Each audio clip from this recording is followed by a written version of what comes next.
Hi everyone, it's Equal Fix. And today we're going to be discussing everything Mantis from me, your local Lord Mantis. Welcome to the video. Quick little disclaimer to everyone watching. This video is based off of my experience and the experience of myself on my journey to Lord Mantis. I'm a Mantis main, so this kind of feels very close to home. I do admit that I do watch a lot of Mantis content, so I will be linking a couple of my favorite videos in the description. Please check them out. So if you didn't know, I'm on my journey to lord every character in the game. I've started off on supports, and I started with my first lord being Mantis, into Invisible Woman, then Cloak and Dagger, Adam Warlock, Gambit, Jeff the Landshark, White Fox, and then finally my latest has been Luna. Now I'm working on Rocket Raccoon, which is the gameplay you'll be seeing later.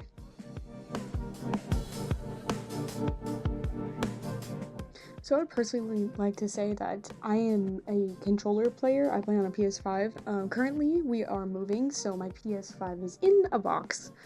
But during that time, I have somehow created a way for me to play Marvel Rivals on my MacBook. It is exceedingly laggy. I am so sorry. It is going to be a laggy video, but most of you are not going to be paying attention to that, hopefully. Anyway, I'm apologizing for the lag beforehand.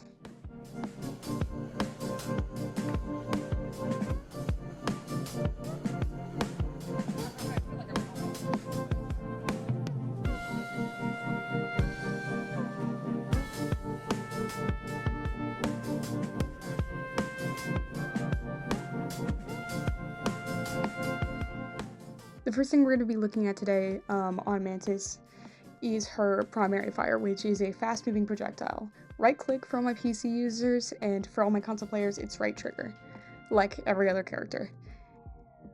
Her primary fire does not have the capabilities to two-shot any character 250 or above, even with damage boost.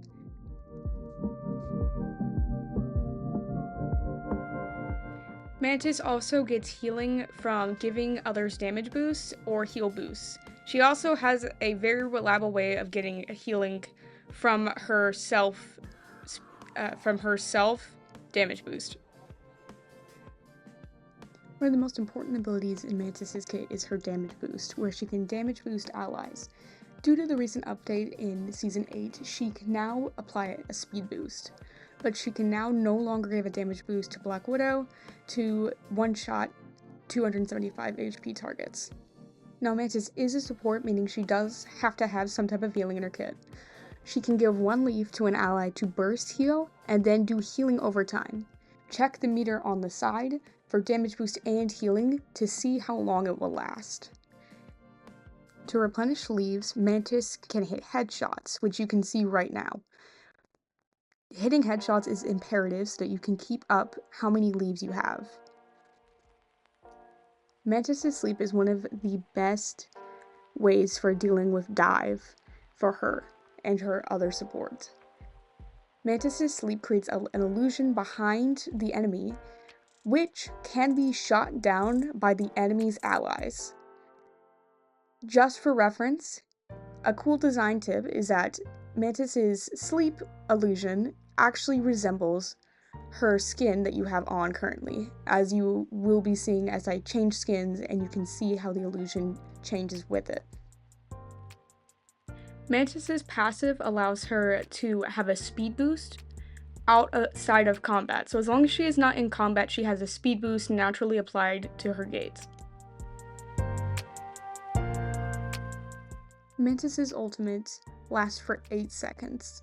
During this ultimate, Overshield is applied, along with a damage boost, speed boost, and heal boost. Quick note, she is not Luna Snow, and she can be CC'd in her ult. Also, the Overshield lasts long after the ult is done.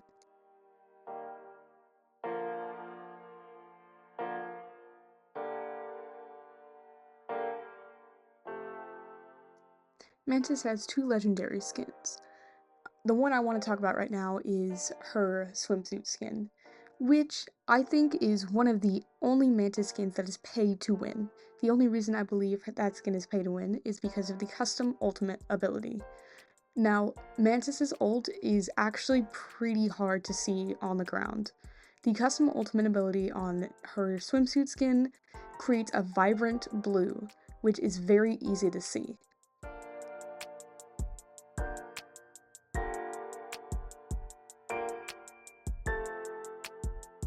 Mantis's accessory is an accessory of Drax playing the saxophone.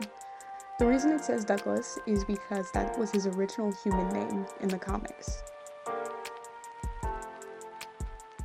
I wanted to have a quick sidebar here just to say that I forgot to mention this in the original recording, so I'm having to go back and dub this and take snippets apart and all that, but Mantis has a team-up ability where she's the anchor for Loki and Groot. Loki's runes give a damage boost now with her team-up ability, and Groot has a healing wall.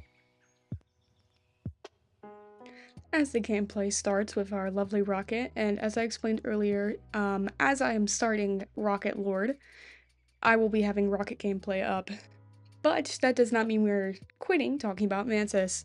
So, as we discussed, Mantis's playstyle is one that can be wildly interpreted. She can either be flank or pressure. Those are the two ways that I have been playing her. My favorite way to play Mantis is pressure, so sitting in the enemy team, well, sitting in my team's backline, front line, and then offsides. I like to keep myself moving, but always have one eye on my other support, because when you play Mantis, you have to always keep your other support up. Mantis does not do enough healing to sustain a whole team for the 15 seconds to 20 seconds that it's going to take for your other support to get back from spawn. So you really do have to keep an eye out to peel for your other support, which you should be doing on any support, but especially on characters like Mantis, Ultron, and Adam, as you cannot sustain a whole team by yourself.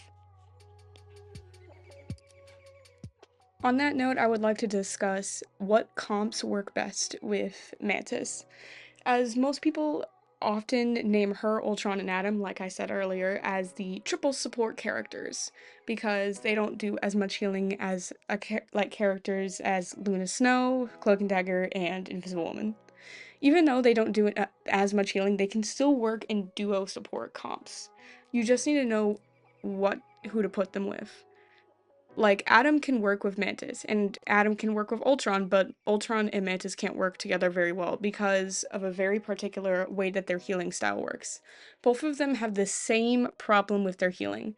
They do not have very good burst healing. They both have slow overtime healing that adds up quite a bit.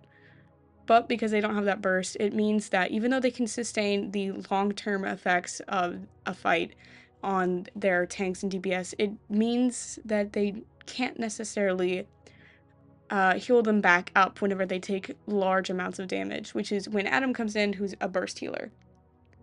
Even though this video is not about Adam and Ultron, they all kind of tie in together because they all have very similar problems to each other.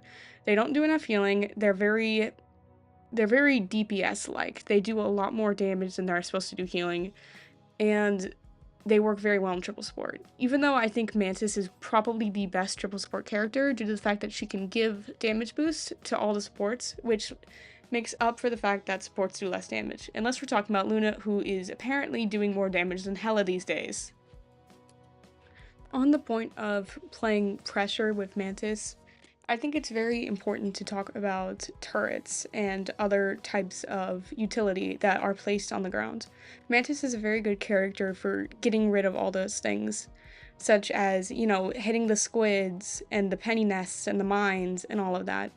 She does a very good job because she can keep uptime with her damage and healing boost on everyone, but also keep busy with destroying stuff that would deter dive characters, brawl. On another note, I would like to discuss cooldowns, specifically the cooldown on Mantis's leaves. It takes quite a while for one to come back, but they do come back before the end of the duration, so if you give one character a healing leaf, that you should get another one back before the healing is done on them and the effect is still there. prioritization with your leaves is very important. Mantis is not a tank's best friend like other supports. Her best friend is DPS. Because she can dive with them, and because her healing does a lot more for DPS than it does for tanks. Giving a very quick leaf to a Spider-Man who's swinging past can, well, save their lives.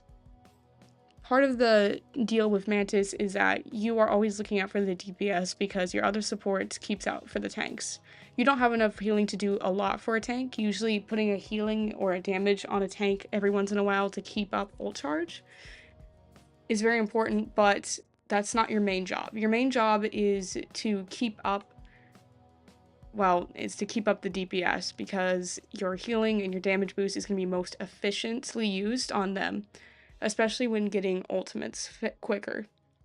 Even though certain characters, like needing a mag ult in time for the next Cloak and Dagger ult, or, well, needing a Doctor Strange ult for the next time you need a Doctor Strange ult, it's important still to damage boost and heal tanks. It's just not Mantis's job.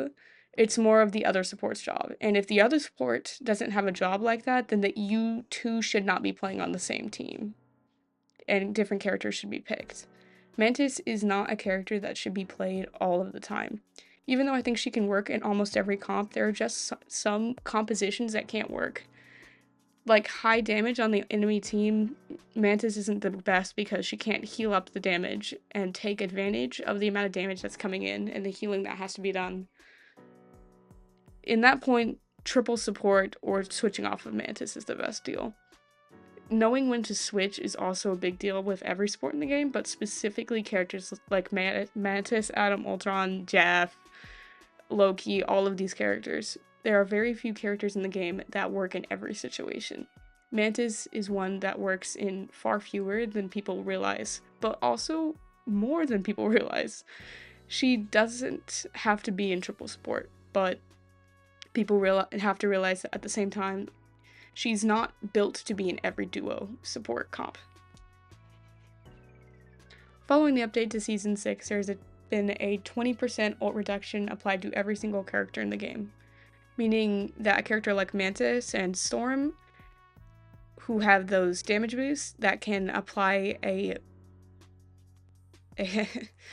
faster way to get ult charge, is insanely OP, but nobody talks about this, and I think it's because these characters aren't played very often. Storm and Mantis have some of the lowest pick rates in the game, even though they've got some of the highest win rates. I think the discussion behind them is that they're considered bad characters. Storm is a flying character that can be easily countered by Hitscan or Wanda that's standing eerily close by, and Mantis can be countered by, well, overwhelming damage and not being supported in a good comp. So the characters are rarely picked whenever they actually have a very big advantage over the enemy team because you get your ult charge quicker with a damage boost.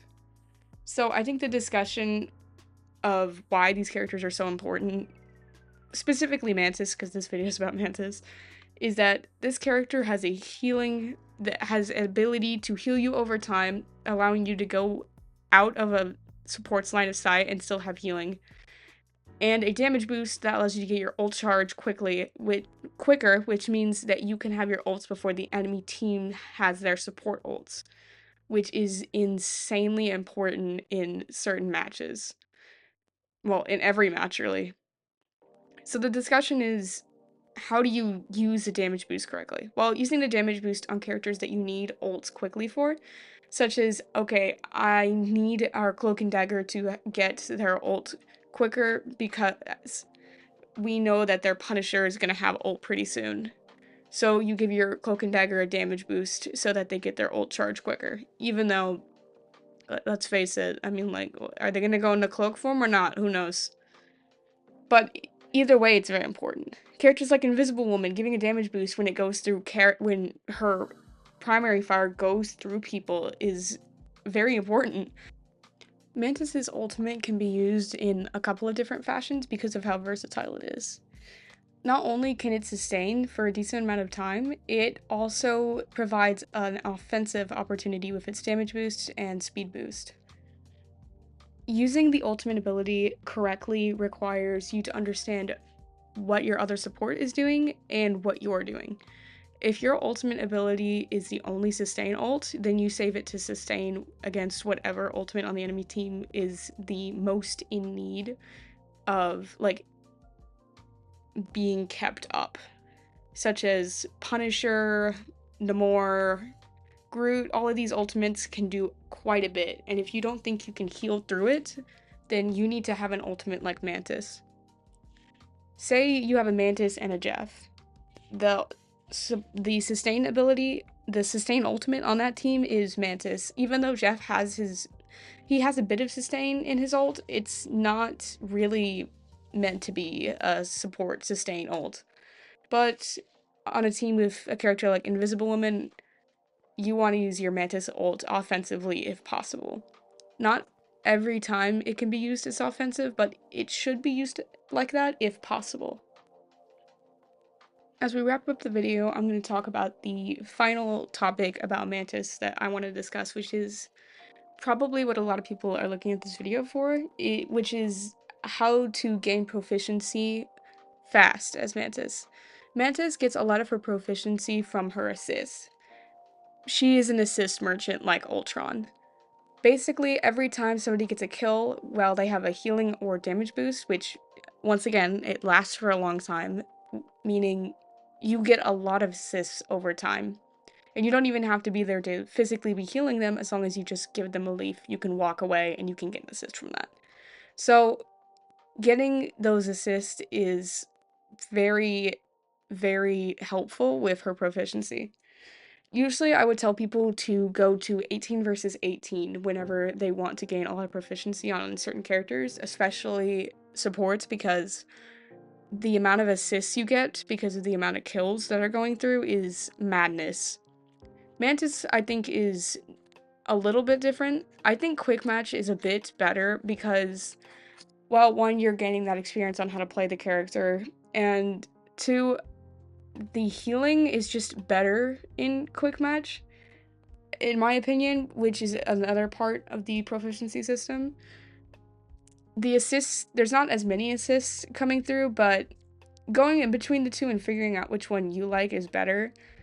Well, what you like and which is better. I got my Mantis Lord before really doing 18 versus 18, so I don't really have a comment about it, but from my other lords, I can say that I don't think Mantis is a very good character for 18 versus 18.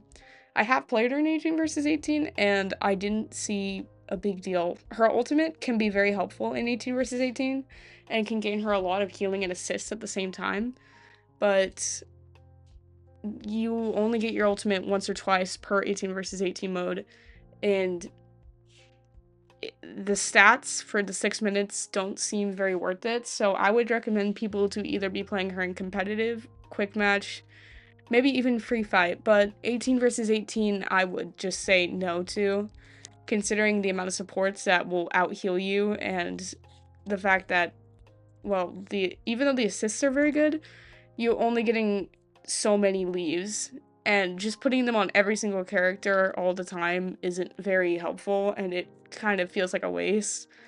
But figuring out what playstyle you like to get proficiency is good enough. I got Lord on her a little bit after the Season 6 update, which updated the proficiency system to have units, titles, and all that. So before then, I would just use my sleep as much as possible, which is 100% not how you play the character, but if you want to get a lot of proficiency, landing a lot of sleeps at the time was like just a better way of doing it during quick match.